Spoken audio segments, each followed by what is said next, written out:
YouTube, Twitter, Fencer Prince of SoundCloud, SoundClick. It's a Wednesday morning, and yeah. So what up, Elizabeth? Jason Ross, um, and all my new observers. Um, some of them are my neighbors. That's pretty cool. So what's up to you guys? Um, and this one goes out to Bosky 10. He. This is another excerpt of the NFL is fixed. But Bosky asked me, he said, basically, why is it that the NFL, the quarterbacks, the black quarterbacks, are run first, pass second? And he was talking about how Warren Moon, God rest his soul, was one of the best passers in the game, and that's true. I don't know if he's in the Hall of Fame, but if he should be in the Hall of Fame. But nonetheless, so yeah, Warren Moon was one of the best there was. Uh, he has some decent scrambling abilities too. He was mobile. He was just a really good pocket passer. I think the best pocket passer um, is probably going to be uh, probably Dan Marino. Uh, I don't know. There could be an argument there because Tom Brady's pretty good, and then you have a whole slew of passers that just don't get out of the pocket at all. And but this is what happened. This is what happened. Okay, so you had your Warren Moons, you know what I'm saying, and you had your then you had your Donovan McNabb, big quarterback, uh, as far as black quarterbacks is concerned. But then you had your slash out of Pittsburgh, which is Cordell Stewart, and they called him slash because he was slash slot back, slash running back, slash quarterback, and of course you also had your Michael Vicks. Now Michael Vick changed the game. He is the answer to the question you're asking, Bosky 10. What Michael Vick did was he made everyone in the sport realize how valuable speed is. Like Michael Vick is so fast, he's even fast right now, and he's an aged quarterback.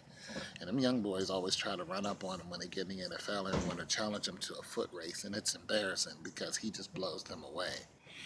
Like this dude is world class speed, but what's even better is Michael Vick's line of sight and his vision on the football field is what allows him to not only run past people the way he does, but his 40 speed, or I would even say 20 speed, is pretty much the best there is in the game, especially when he was at his apex. And he's a lefty too. But Michael Vick changed the game. The play option pass is what you're referring to also.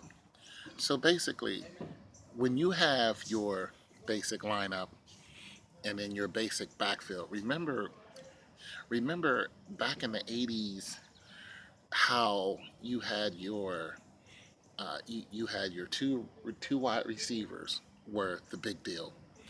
You know, you had Tony Dorsett's and, guys like that. You had your Lynn Swans and people like that. And, you had your two wide receivers. They were the big deal. You had, of course, your quarterback was also the big deal. Then you had in your backfield, you had one running back who was getting it done. And those running backs were in it for the long haul. Now, there wasn't a lot of trading going on back then like there is now. That's why I say the NFL is fixed, because there's no loyalty to any team. I mean, you have a player who's playing now, and then next year they're playing against the team that they were. What's that all about? There's no loyalty. It's all about the money. That's why I say the NBA is fixed. But back then it was about the team. It was about one for the thumb in '81 for the Steelers. You know what I'm saying? And it was always about the Steelers going up against the Cowboys, beating the hell out of the Cowboys. But it's just not like that no more. You had your rivalries were there for a reason. You had the Houston Oilers. They had a great running back, and that one running back was getting it done. And it was an era of the running backs. Is what I'm saying. That running backs, an era of the wide receivers. Right now, it's not so much. So, and of course, the quarterback is always the big deal. But when you look at your backfield, you have your quarterback, you have you had your one running back, and you might have had a slot back. You might have had maybe even a tailback. So you might have had your tailback or fullback, but most of the time it was one person who had the big name getting it done. Franco Harris getting it done. You had uh, you had your I'm trying to remember it. I'm trying to remember names from back in the day. I'm sorry, it's too early. You had your Walter Payton he was just a godsend when it came to the sport. He still is because people copy his workouts. But the era has changed, and when Michael Vick stepped into the game, him, Cordell Stewart, these guys aren't 6 feet at all. They're short and they're quick, and they can get past a defender like they're not even standing there. Like look at Trayvon Austin. Look at what he did when he played in college. I think he played for I don't know, was it West Virginia? I forgot who he plays for, but I think he plays for the Vikings now. But look at what he can do as far as a receiver. He could probably be a running back if he wanted to. But when you look at how short he is and how fast he can get past a defender, it's disgusting what he can do. And he's playing now.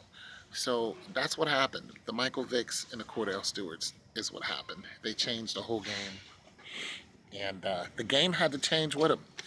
What happened was the speed of the game changed. Now, of course, you have other things that are added into that. The exercises changed, the workouts changed. People are taking drugs now. People are taking supplements now that are right on the cusp of cheating. Like this is what Colin Kaepernick is being blamed for. You know, so you have the game is a lot more dangerous. This is why Concussion, the movie, is such a big deal because the game is so fast. I mean, when you have a receiver, someone as fast as Ocho, you know, who was out there, and then you have someone like a Ray Lewis, who was fast for his size, and you have those two colliding at midfield, running at top speed, not seeing each other, you're going to have an accident. And I think in some cases it's been fatal. You notice some people have been hit so hard their body has spun around 3 times midair. I think Dupree did that. Super Duper did that back in the 80s.